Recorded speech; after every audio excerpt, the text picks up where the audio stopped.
The death toll from Australia's worst brush fire season on record has risen now to 27. Thousands of homes destroyed, and officials estimate hundreds of millions of animals may be killed. KQ2's Madeline McLean found out why one Australian woman living here says it's so hard to watch the tragedy unfold from afar.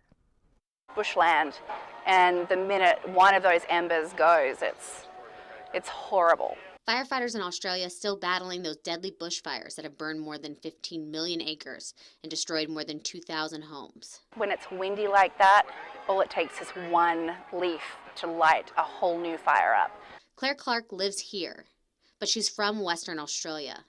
That part of Australia has been fortunate. It's far from the fires in New South Wales and Victoria. The New South Wales government will focus on rebuilding the communities on that infrastructure which has either been damaged, destroyed or needs improvement.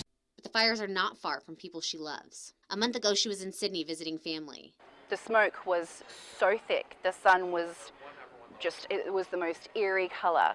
And I grew up in Australia my whole life and I'd never seen anything like it, ever. Last year was officially the hottest and driest year on record in Australia. Those conditions which have fueled the hundreds of bushfires that have been burning since last September. I was coughing for about a week when we got back because the smoke was so thick, even miles and miles and miles away from where the actual fires were. The smoke has been so thick, helicopters used by emergency crews have been grounded at times. Also devastated by these fires, the wildlife. It's really hard looking at those photos as an animal lover. One estimate says that more than 500 million animals have now been lost. What we're finding is that there's often these isolated populations, and so if a fire does move through that, instead of taking a few from a large gene pool, it unfortunately can take out an entire population. That's what's really heartbreaking.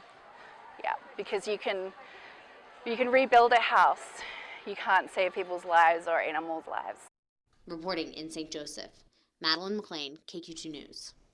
Clark says if you, like her, have been deeply moved by the animals killed or hurt in the fires to donate, she says even $1 helps.